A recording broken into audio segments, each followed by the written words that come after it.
welcome to today's expert webinar brought to you by Get Abstract. My name is Ramona, and it's really nice to meet you all virtually. I'm seeing people coming in. This is always a very fun moment for me to see when so many people from all over the globe are joining our events. So we've been on a winter break with our webinars, and I'm happy to be back with new energy and a very critical topic, namely diversity, equity, and inclusion. And today I'm talking to Tayo Rockson, who is a speaker, consultant, podcaster, poet, and professor. And Tayo co-founded UYD Management, a strategic consulting firm that empowers organizations to incorporate sustainable diversity and inclusion practices. And moreover, he wrote a book, Use Your Difference to Make a Difference. Welcome, Tayo, to our session today. The pleasure's mine. I'm really excited to be on here, Ramona. So thank you for having me. Thank you so much for being here. And when I said that, I thought you could do as well a webinar on productivity. Wow, there are so many things that you're doing. Yeah, it's part of connecting, ironically. You know, you just figuring out how to connect to yourself and then connect to your purpose. So now you connect with others. Yeah, speaking of connecting across cultures is enriching and educational, but yet it can be also very challenging, as we know. So worldviews, traditions often become barriers that prevent people from developing cross-cultural relationships. How do you connect effectively across cultures? That's a very big question, which we are trying to answer today. And I want to mention up front that we received so many great questions via our survey. Thank you so much to the audience for sending them in. We have tried to group them, and we hope that you see yourself and your challenges reflected. Nevertheless, please post your questions in the chat now. We are trying to answer even more of those as we go through the session. So Tayo, first things first, could you outline why the ability to connect across difference is such a game changer for someone who wants to advance their career and for organizations in general? No, I'm more than happy to do so. So in the book, I break it down into 3 parts: educate, don't perpetuate, instead communicate. And so under the education, it's really about education of self, first of all, and then education of environment. How do you educate yourself on who you are? The key is really understanding your biases, your triggers, and your values. And so if you're ever wondering what exactly it is to figure out what your biases are, I always ask people to investigate the things that they've come to fear, right? A lot of times biases stem out of the story. So what stories influence your worldview? This could be based on your religion, based on your education, based on your philosophy, or anything that has been passed on to you from your sphere of influence. And your sphere of influence could be family, friends, environment. And then your fear, this is based on a bad experience that you or someone in your sphere of influence might have had. So how many times have you found yourself being afraid of a particular person, a particular nationality, particular gender identity? And has that happened so many times that your brain has translated that to you as fear? Security. What do you do to protect yourself, to feel safe, to feel better by yourself? And avoidance. What are those topics that you avoid? In the United States, sometimes it's politics. In another country, you know, I remember during the Brexit periods in the UK, it depended on where you are in Brexit. You know, depending on what part of the world, what I'm from in Nigeria, it could depend on the different cultures that you're from. So start off with your biases. So think about story, fear, security, and avoidance. Then your triggers. A lot of times when you're connecting with yourself and you're even trying to connect to others, many of us don't take the time to reflect on how our body and mind are reacting. Some of you might react a certain way if you like sports, for example. I'm a huge Manchester United fan, right? So it could, my mind could shift depending on, you know, what's happening. Maybe a Liverpool fan says something and I, or an Arsenal fan says something, it goes. But that's just a little instance there, right? The trigger can happen. But what happens when you're angry? It's important for you to understand that. What happens when you're excited? How does your body react? Does your heart beat faster? Do you smile? Do you cower? Do you go down? But the reason why that's important to understand is that that's also going to give you enough information to communicate your boundaries, to communicate safety, and even in an office environment to say what's allowed and what's not allowed. And then your values. So this is your BTVs. Values, what are the things that you live by and what are the things that really ensure who you are? One of the reasons I ask people to understand their values is because when I ask them what their 5 core values are, I'm sure many people don't know. Right now in the audience, I want you to type your 5 core values. I'm willing to bet that many of you might not know that off the top of your head, but for me, for example, it's it's this concept of creativity, curiosity, compassion, communication, and then joy, right? There's 4 C's and 1 J.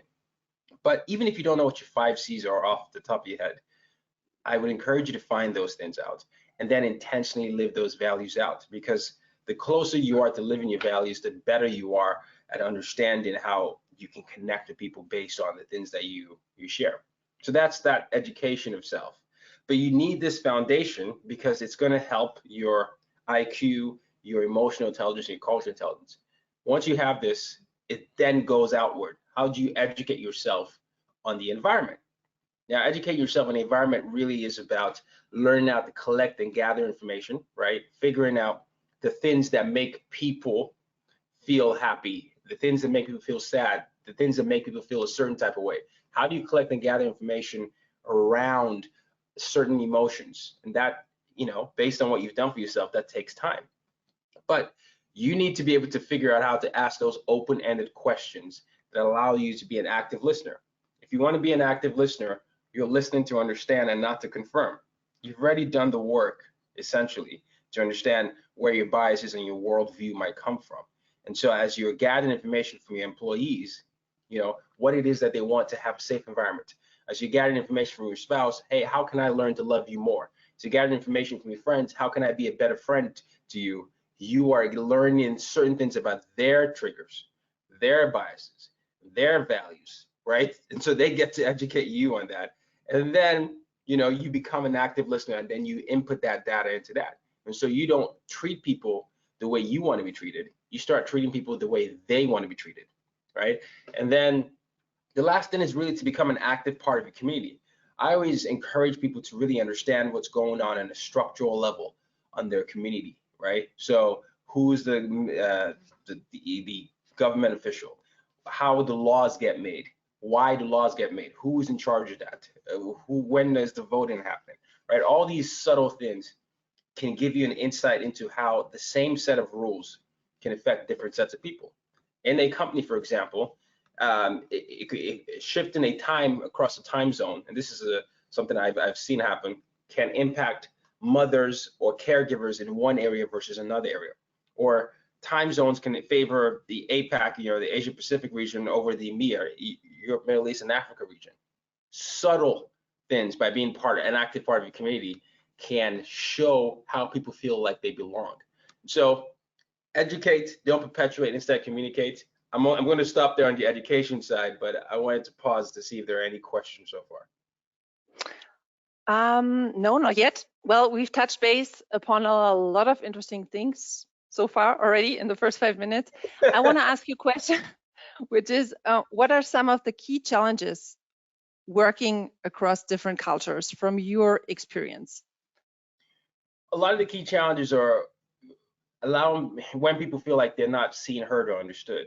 I work across four time zones sometimes, or 4 continents sometimes, and one of the interesting things is, hey, I don't know that this benefit package is favorable to me, or I don't know that why do I have the same role as this person and I'm earning less than this, or how come the fact that this is happening in my country isn't important, but when it's happening in your country, you favor all these things, right? So the key thing for any people leader is really understanding, again, what those core values are. When you hire someone and you bring someone to your team, one of the questions that people forget to ask is, what do you need in order for you to be successful? What does success for you look like? And I want you to include anything even outside of work. Well, some people say, well, I need this time off for this, or I need to be able to see my daughter, I need to be able to see this. Part of those type of things, I'll give you insight on all those cultural nuances that a lot of people miss out on. And those things are not always written in the policy documents, right? Mm-hmm. So it's very important to do that. So asking open-ended questions, but asking people, what does success look like for you? 1, what does security look like for you? 2, and how can I show up for you to make sure that you are successful and you feel safe enough to be yourself. Mm-hmm. Speaking of success, how can we ensure that cultural differences are a source of strength and lead us to successful relationships rather than being a source of conflict? So what are concrete measures that we can take? The leaders visit audibly saying it, like this is something that we do, creating communities like ERGs or diversity councils, or saying, I know that a lot of, I always tell a lot of CEOs, I know that a lot of CEOs often say that we value this, we value all these things. What we want to do to ensure that these words turn into action is we're going to create, just like you did for this webinar, a system of inquiry. Send in all the things that you feel like are important to your culture that we need to have inculcated into the company. And all these pieces of information will then be combed through, we'll look through them, and we'll have a company-wide meeting to address each of these things. Some of the meetings will be one-on-one, some of the meetings will be departmental, some of the meetings will be regional. However, we want to collect this information. Remember, collecting and gathering information is very important. We're going to collect and gather this information for us to better understand what's needed. Once you have that information, you start setting the meetings ahead of time. Because if you do it the other way, you are assuming people are already going to acquiesce to your company culture, and they will because of the power dynamics, but they wouldn't feel like they're invited to contribute to the growth of that culture. And that's a subtle shift. So there's that. Okay. You talked about listening before. In the book, you introduce an acronym LAURA, which stands for Listen, Observe, Reflect, and Act. Could you elaborate a bit on that and walk us through that concept? Well, you know, when you look at the world, there's a lot of go, go, go, go, go, go, go, and not enough sit, listen. And when you think about how your brain operates with the information it has. Many times, the older we get, the less curious a lot of us have become. We're more set in our ways, essentially. That's my religion, or that's what I believe safe. That team is bad. I will never support anyone from this. Anyone from this is that. And so it makes us less receptive to new information. Ironically, if you want to be able to connect across cultures, you need to be able to train your brain to accept new information and filter through that, because your brain is already using what it has to try and protect you. And so if it's already informed with that's this gender, see this, cross the street, do that, that's what it's going to operate in. And when you don't listen you find a moment to pause, say, listen, observe, reflect, act. If you don't pause for a moment, listen to what your brain is saying and filter to see whether it's actually true based on the information, you can't observe. And so if I'm looking across the street and I see a gentleman, you know, from a particular race that maybe some of you are afraid of, like, okay, wait, well, is this person really scary? You know, you observe. Was it really scary, or is it something that I learned? Okay, and then reflect. Well, why do I think he's scary? What am I doing? I'm in a safe environment, and he's in here. I'm here. What's happening? And then act based on that. That moment where you can pause, it's just a moment for you to check in, and so you don't reflect and act. Right? In other instances, it can be pretty dangerous. Right? If you have a certain power dynamic and you do that, or if someone sends something late in the office for a deadline, and you're like, okay, send this at 6 a.m. here. That's like this 9 a.m. his times. Maybe this person just saw it, the email, but I'm looking at it from my lens, and I'm 12 hours behind, and they're sleeping through all the entire time. Should I respond in a way that they are lazy, or should I figure out what's happening? Hey, I noticed that you just sent this right now. Did the email just get to you? Oh yeah, actually it just got to me. I just woke up and I just went, oh yes, you were here, you were there. All these subtle moments. Try to listen, observe, reflect, and act. So yeah. That's super interesting. There was a notion from your book that stood out to me, and it said that you should be educating yourself about yourself, and that this is the most powerful action that you can take. How is that exactly? So in the first part that I shared today, when I was talking about educating yourself on your biases, your triggers, and your values, each one of us make the world the way it is. That means we participate in the systems. Systems are comprised of people.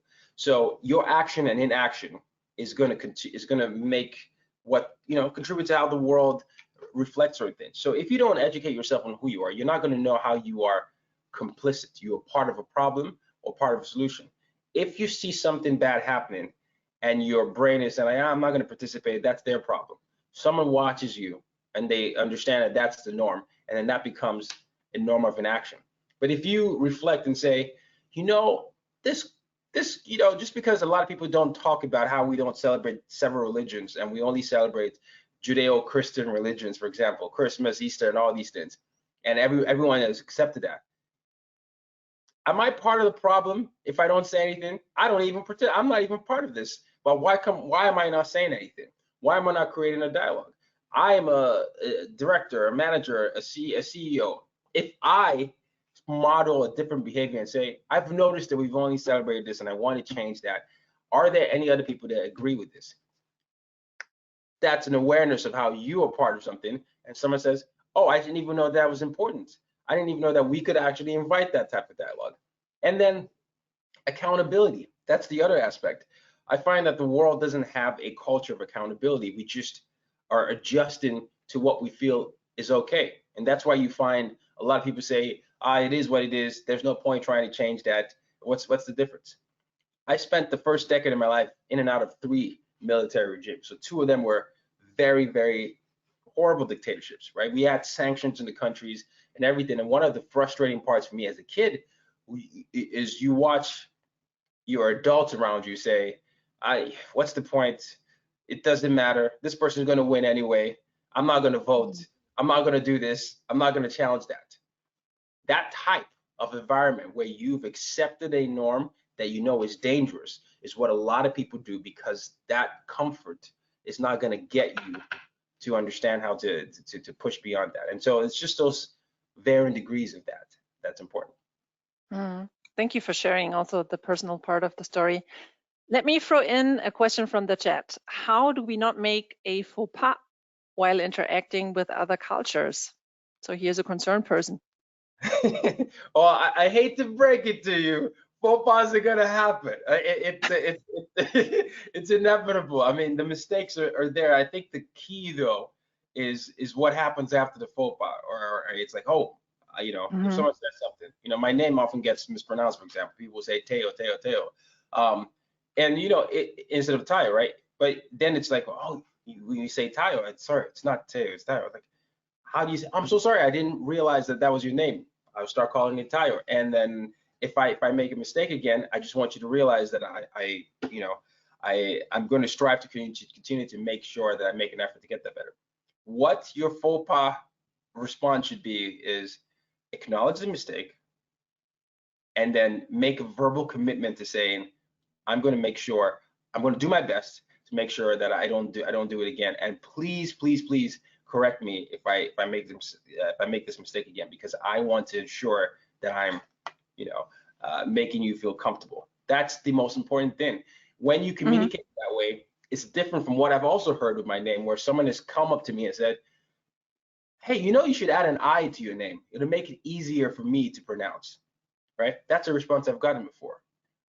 The subtle difference in acknowledging the mistake and then committing to say, if this happens again, please don't hesitate to correct me, because I want to make sure that I'm being humanized, and it's going to go a long way. And if you're doing it on a company-wide, you go to a company, a new country, you're establishing a new base in a new country, it's always important to acknowledge it up front. We are here as visitors. We are learning new things. We're implementing new business systems. The other things that we don't often talk about is that there are going to be several cultural things that we don't understand. Anyone that is a member of this culture, please don't feel like you can't correct us, because the last thing we want to do is to harm the environment we're in by coming from an ethnocentric point of view. And you have to provide an opportunity. These are the methods for you to be able to share those things with us. We have this system, this chat, this thing here, and then we'll make sure that we share with the rest of the team so everybody's on the same page. Yeah, very nice, thanks. So basically what you're saying is mistakes are happening. We are all human, and it depends on how we cope with the mistakes that we do. Yeah, and unfortunately, by the way, you're not always going to be forgiven, which is fine, but you also have to deal, you also have to accept that if someone doesn't forgive you, it's not for you to be trying to force the forgiveness. It just it's important for you to take the information and ensure that it doesn't happen again. Because if you stay with that, you're going to be having the wrong idea of who you are as a person. You might think you're like, oh, I'm a horrible person. I'm so shameful. Instead of saying, okay, now I know this. I'll make sure I don't do that again. There is another question from the chat, which is, can you change organizational structures by changing individual minds? Or let me rephrase, would you say that DEI is better implemented bottom up or top down? What do you think? I think it has to start from the top, but ultimately it's a combination of both. So the top has to make a commitment, right? First of all, for them to know that, hey, this is the culture we're in. But then the top also has to say, these are the things that are not acceptable. However, on the bottom up aspect, you have to empower. How are you going to empower? So, hey, now that the top has said this, how can the entry level and middle management feel like they are carrying out the values? So this would be, what are the opportunities to empower them? What are the events? What are the ways you're recruiting? What are the ways you're hiring? Is there a budget for programming? Is there a budget for helping people to promote themselves in the company? Is there transparency about how people can grow within the company or when there's a particular problem? That's how the top and the bottom works together. So top says something, bottom says, okay, we would like this, we would like that. We've noticed that this happens all the time. Then what is the way that you show support by doing that? Oftentimes that's with the budget, that's with transparency, and that's with creating open lines of communication. But if there isn't any declaration, sometimes people wouldn't feel like they can even voice any thoughts or concerns. And then if you don't feel like you can voice any thoughts or concerns, obviously you're going to revert to what you feel like you need to keep safe in a company, right? You don't want to lose your job. So you're like, okay, I'm just going to mind my business and make sure that I just do my job and then I go back home. So. I think here is somebody referring to your question in the beginning about their values and sharing 5 values: happiness, acceptance, simplicity, respect, compassion. Very nice. Thank you. Look at you. I'm so happy. Now the key is make sure you do that. You try to do that every day. Try to live to your values every day. It's not going to be easy, but you're going to find that you're going to start connecting with more people based on those values. And here's somebody asking to repeat the title of your book. That's easy. Use your difference to make a difference. Do you happen to have a copy at hand, Tayo, which you can hold into the camera? There it is. Very good book. Copies everywhere.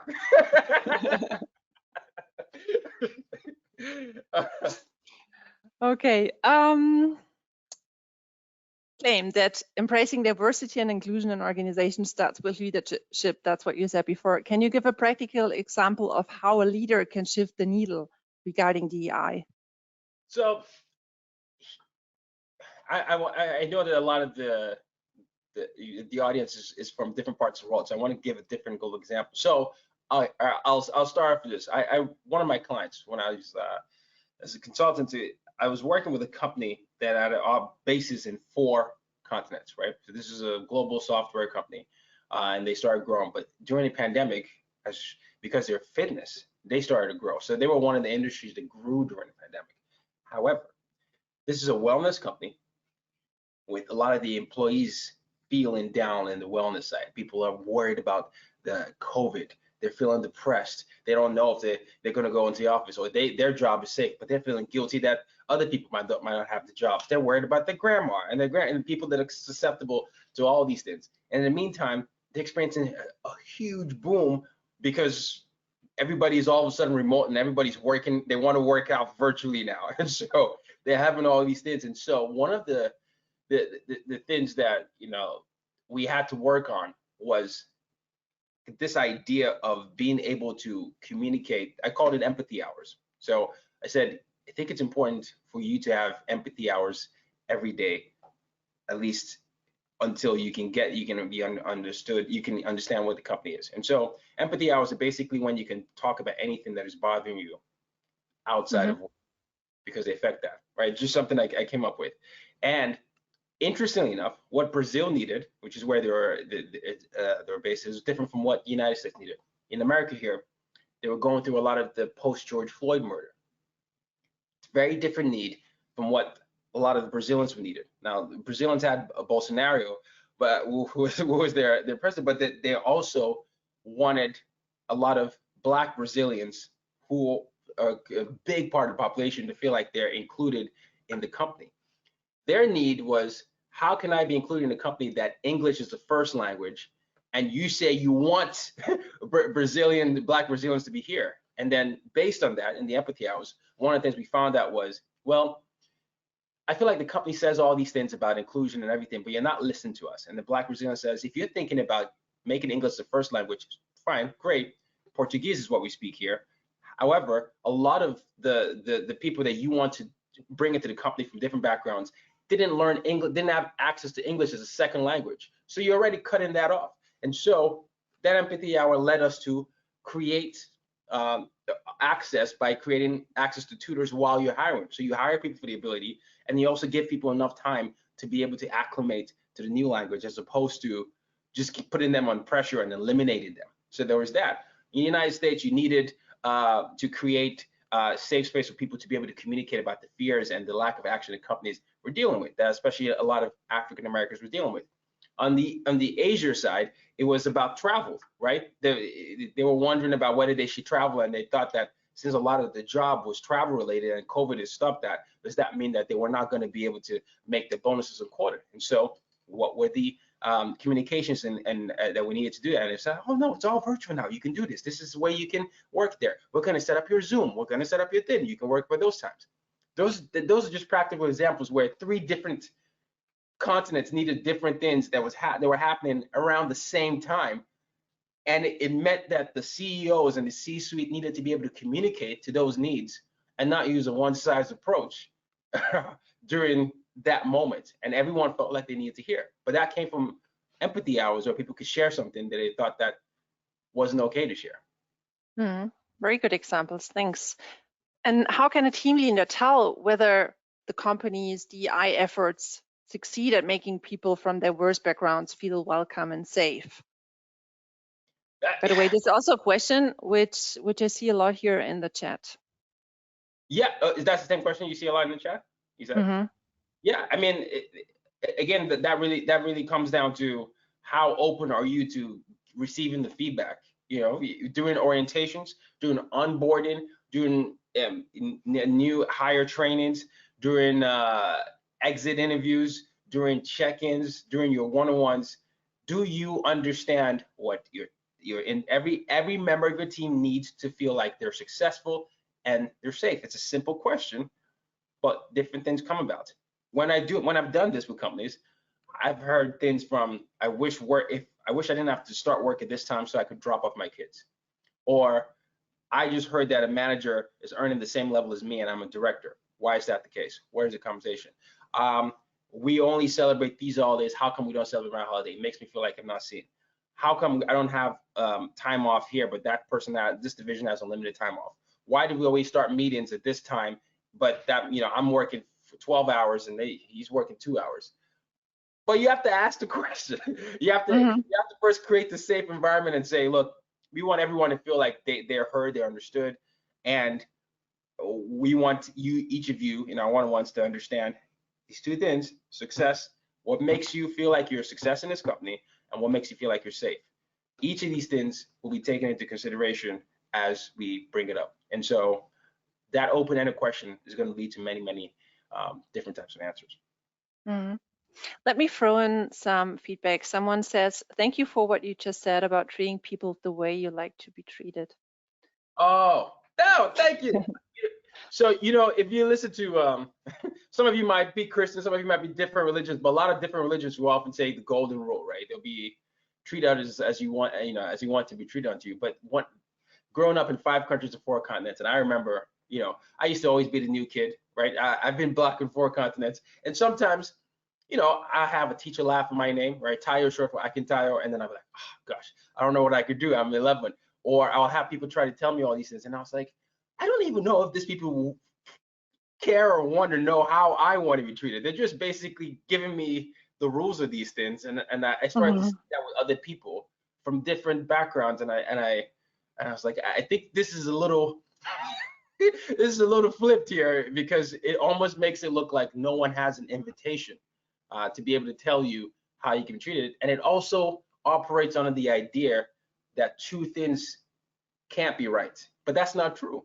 We don't have binaries. Two things can be right, two things can be wrong. Multiple things, right? Multiple things can be wrong. And so I appreciate you acknowledging that, but I hope that that's a shift that many people make, because it really creates more inclusion. You just said you grew up in five countries. Would you like to share a personal story? How do you engage meaningfully in situations or with groups or people that make you feel uncomfortable? Well, one of the things that I've really learned over the years is communicating your boundaries. So think about how your brain emotionally responds to multiple things: fear, flight, fight. But there's a fourth one, fawn. Fawn is basically people pleasing. I'm willing to bet that most of you, sometimes when someone has made you feel uncomfortable by yourself, you just accept it because you don't want any of those things, right? You're like, you know what, you're right. I'm not gonna push it. It's okay. It doesn't really matter. Oh, did you just mispronounce everything about my culture? Yeah, what's the big deal? No big deal. You've accepted that narrative. So for me, what was important for me, I remember when I came to you, I used to go by my last name from when I was 10 to like almost 16, 17 basically, because of that experience where my teacher laughed at my first name, and so I said, "I'll just call me Rockson." And I used to be so happy that my last name was Rockson because it's English sounding, so not complicated. But when I first came here, one of the first things I did was say, "No, you're gonna call me my name." And I said, I'm gonna, whatever, however long it takes you're gonna figure out to call my name. And I was like, Ty, and I don't even think it's that hard, but Tayo, Tayo short for Tayo. I started coming up with my own boundaries. So my name is one of those things. Tayo means joy, but Tayo, the full name, means a warrior or the brave one, his brother's joy. My grandfather gave me that name. I don't want to give power to any of those things. So, thank you. So make a list of the things that give you your power, right? You at this point will know what your triggers and values are. And so if anything is giving away an idea of who you are and a sense of belonging you have, that is your core boundary that you are not going to be willing to go. And so if it's something about your nationality, your gender, your sexual orientation, any of these things, make sure that no one gets to dictate that for you. If there's a policy or any of those things, and say, bring it, inform your manager, inform your direct report. I'm sorry, but this is who I am, and I feel like this takes an aspect of who I am. And if I don't feel like I can celebrate that, I just want you to know that up front. And then once you start doing that, you're going to be able to find that you're not only informing them, but you're also, teaching people about how to respect you. Here's a question from the chat, which goes along the lines of what you just said. Do you have tips for building confidence to be different and authentic to your true self? It starts with one step. It starts with being proud of who you are, first of all. They're very simple things, but they're not easy, right? Simple, but not easy. And the reason why it's not easy is because not everybody's going to accept certain things of who you are. So one of the things that I do, it can be as simple as this background, right? So, right, for me, it's intentional, right? These are elements of my things that I love, right? My national, my flag there, the art that I love, the Black art or any of these things, Yoruba culture, which is my tribe, and the books. And so for me, all those things showing up that way, how what you wear, or the subtle things, or how you choose to be introduced, those are the first simple steps. Again, not easy. And then when you introduce yourself, a lot of companies do this, right? Tell us who you are and what you want to do. Hi, I'm so and so. These are the things that are important to me. My parents, being a parent is like the best thing for me, or being a coach is the best thing. You introduce that, and then you just continue to do that. And then expression of self, the way you wear your hair, the way you do, how you show up with makeup, how you show up without makeup, all those things. Starting with those simple expression of selves is going to gradually build more confidence. And then if someone starts asking you questions in a respectful or disrespectful manner, it's an opportunity for you to say, I don't appreciate that. This is a big part of who I am. Oh, I'm glad you asked that. This is where I come from. Da da da da da. And then you start to build those type of things. So, yeah. By the way, our audience is super engaged. I love the fact that people seem to care about diversity and inclusion. It's really great, the questions that we are getting here. One is, let me see, I'm skipping through that. How is respect perceived differently depending on your culture? Can an Italian person feel respected while an American does not? I mean, like, I'm not Italian, but I can say from a former Nigerian, yes. One of the things in Nigeria, when I first came here, I used to call every professor. I was like, "Oh, sir, yes, sir, yes, ma'am, yes, ma'am, yes, sir, yes, ma'am," and we used to say "ma" instead of "ma'am." And I used to do that because you can't call someone your first name in Nigeria. Like, yeah, it would be like so laughter if you did that to your parents in Nigeria. It's like, just, you don't do that, or anyone else. But the professor's like, "You not do that. Just call me this. Call me John. Call me Martin. Call me Martha." And I was like, "No, but that's not the way I did it." It's like, "Can you call me Martha?" Now, again, this goes back to treating people the way they want to be treated as opposed to, the way I want to be treated. And so if you want to understand that respect, then you got to ask people how they want to be treated. Something that eating in a dinner table versus eating on the couch can be seen as disrespect. But hey, how do you like to eat here? I just want to make sure. Or is it okay if I put my shoes on, or should I take my shoes off? Yeah, different cultures. And it's just about asking those type of questions, and also noticing, because sometimes they wouldn't tell you. You notice in the body language. Hey, I noticed that you winced or you frowned when someone says so and so. Is this something that you like to share more information about? Oh, okay, yeah. Well, we don't normally do this here, so I just didn't feel like I could say that. And so, yeah, of course, I'm sure I can imagine an Italian can feel respect in one area and an American can't. But I don't want to be irresponsible and assume what that would constitute in an Italian atmosphere. Here, somebody's asking, can you share some best practices on how to manage distributed multicultural teams? So, technicalities. Everything starts with accountability and transparency. And so any multicultural teams are going to have different needs. And so if you're the manager of these teams and you imagine someone, let's say Singapore versus New York, where I am, and then South Africa, right? So you're already like, there are multiple. If you put LA there, it could be 12 to 14, 15 hours. And so the first thing that I always do is ask, how do you like to receive information? What's the best way you like to receive information? And how do you like to learn? Everyone, this is one of the missing keys in inclusion. We always assume that everybody learns the same way, written, audio, whatever. And so if you ask how someone likes to receive information, how they like to learn in the multicultural team, you're going to start hearing, for me, it's best if you send reminders or agendas ahead of time, just so I can know and I don't feel like I'm behind because I'm on LA and that's Singapore. I would appreciate, video or audio distance here. I would appreciate this daily reports so that we don't miss all these things. Asking that question, what's your preferred way of receiving information? What's your preferred way of meeting? And what's your preferred way of staying abreast of everything? It's going to be the first thing you want to do, because in multicultural teams, it's hard for people not to feel like they're behind. And it's hard for people not to feel like one is favored ahead based on the cultural landscape. And so asking that is going to prevent that. And then that will inform your meetings. Do you do 2 meetings, 3 meetings for several different regions so that everyone feels like they can meet around the same time? And then are the deadlines flexible enough for people to be able to operate at their full selves? Very good, thank you. Here's a very specific question. Somebody's asking, I have difficulties understanding English slang. I also sometimes struggle with understanding the message of some of my colleagues from countries such as Vietnam or Korea. How can I get better at understanding them? I always ask them to repeat and I try to paraphrase, but sometimes it feels like I am just guessing. That's very challenging.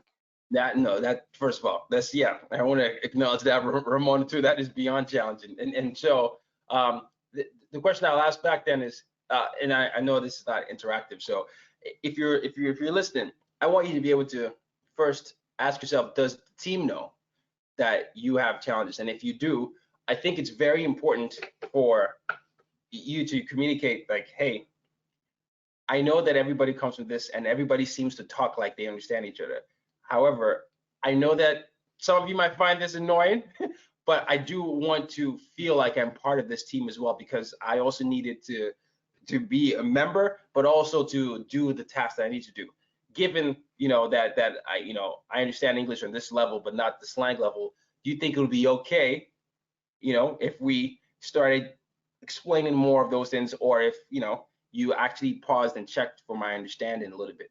You have to first communicate what's happening, because you're saying that the colloquialisms are things that you are missing out on. And these are the things that they don't often teach in those textbooks, right? You're learning English, you're learning the expression level. And so when you explain it that way, you say, hey, I understand the language, but I miss out on all these nuances because I didn't grow up the way you grew up. And so I just wanted to establish that there's a safe space for doing that. And more often than not, if you phrase it like that, they'll be like, oh, of course, sorry, we didn't even think of it that way. Anytime you find a slang or anything that we're not that you don't understand, please let us know, stop it, or just make note of it and we'll make sure we do that, or just do this gesture. It's just important for you to communicate that, because a lot of times people, they're saying things without understanding all those things. And then, a lot of the other ways that I picked up, at least on American slang and British slang and all those things, was, in my spare time, it's just basically, watching media from that area, right? French, for example, which I speak, but one of the things I struggle with French sometimes is, like, I'll be like, I learned French, but I'm watching something in French and I'm like, wait, huh? that is not how I would use that term. And so I usually will, I'll hit the pause on Netflix, right? And then I'll Google that term, like, they used, okay, swan, and then I'm like, what does that mean? And all those things. And so it's just really you have to do that part yourself as well, where you're watching the media in that form. And anytime something is used in a way you don't, you make note of that, create your own like Google thing here, and you start building your own vocabulary for that. But that also needs a high level of involvement, right? And like the willingness to really engage. You have to have the willingness to engage. The other people have to have the willingness to engage as well. Yeah. Here somebody is saying, I'm going on a business trip where I will meet a lot of colleagues from different countries. How can I make a positive impact? What are some of the best ways to get to know each other in a genuine way? Outside of knowing the capital of the country, which is ironically, you'd be surprised, just one of the best ways to do that is whenever you meet the local, ask them what the best places to eat are. Think about every single communal experience: food, music, sports, right? When you meet a local, asking them about something communal is going to give you points instantly. Hey, what's the best place to watch this game? Or what's the best place to eat? What's the best place to experience so-and-so music? Or how can I get the best this or the best, clothing here? Once you start doing that, anyone in that culture, especially if they're the ones picking you up or the ones that are, assigned to you based on taking care of you in a city, it gets them down a rabbit hole where they're like, oh, I'm going to take you to this spot. People often go here, but this is where you get the real and then they have personal stories attached to that. If you think you had real Chinese food, get to this part here. I'll tell you, my mom makes this. And so anything communal is the start. So what are those things that people commune around? Again, for starters, you can think sports, you can think music, you can think art, textile, but start with those little moments, and then you'd be surprised by just how people are eager to get you to the hidden spots. Sounds good. What I see a lot in the chat here is people asking about asynchronous communication. So also hybrid work environments. How does hybrid work environments, how do they impact DEI efforts at companies? It's the new normal. What happens with hybrid is a lot of people suffer in silence sometimes, right? Because you don't get to see them as much, right? With the advent of COVID, that means remote is here to stay, hybrid is here to stay. And so what I mean by people who suffer in silence is, if you're not in the office, you might not even be able to pick up on all those little subtle shifts. It's not everybody's going to turn the camera on, for example. Some people might come in the office a day of the week that you're not there, and so you don't know that this person has been acting this way for a while. And so what I suggested earlier, the empathy hours, is going to be the key. You're going to want to ensure companies have happy hours for reference, right? So I know it's very American, but sometimes happy hours is where people come by and you don't have to drink if you're not if you're not into wine or anything. You might just want water, right? But it's still happy hour, right? So people come by a bar or downstairs in the place, alcohol, water, whatever it is you want to drink, but it's a social gathering essentially where people can just relax a little bit. You then want to say, hey, I know everyone works in different environments, but what we're doing is empathy hours every Thursday or every week or every 2 weeks or every 3 weeks, however the frequency works for you. We're going to check in on these specific things: your mental health, right? First of all, your well-being, how you feel like we're aiding in your success, and how we feel like we're not aiding in your success. And once you do that, you're able to just get the temperature of the field and really make use of your one-on-ones. If you're able to do that, right? Those one-on-ones are going to be something that you have to intentionally do and check in here. When we used to just be in the office, one-on-ones were things that people often like, I'll miss it next time. I don't want to do it there. But try, especially if you're in a position of power, to ensure that you at least have FaceTime with your team members as much as you can. Thanks again to the audience for sharing also your very personal challenges. It is great to see that you're so engaged and that you're actually caring about DEI. Thank you also, Tayo, for being here today and for sharing your insights. That was really super great, and I wish we could keep talking for hours, but I fear we came to the end of our session. We can't talk thanks for again hours. for I could talk for hours. Oh. No, thank you all. Thank you all for being so engaged. Thank you. Thank you very much for being here today. I recommend to our audience that they read your book, Use Your Difference to Make a Difference, the summary of which you also find in the Get Abstract library. And there is more relevant content out there on the topic. You can check out our channels, which are called Diversity and Inclusion, Corporate Culture, Discrimination, Gender Equality, Women in Business. There are so many. So have fun reading, have fun educating yourself. And you will receive the recording of this session within the next few days. If you have questions, don't hesitate to reach out, corporate@getabstract.com or tarockson@gmail.com if you want to talk to Tayo directly. And I wish you all a great rest of the day and best of luck with your personal DEI efforts. We are looking forward to seeing you again at our future events, and I'm saying goodbye for now. Goodbye. Bye-bye, Tayo. Ciao. Ciao.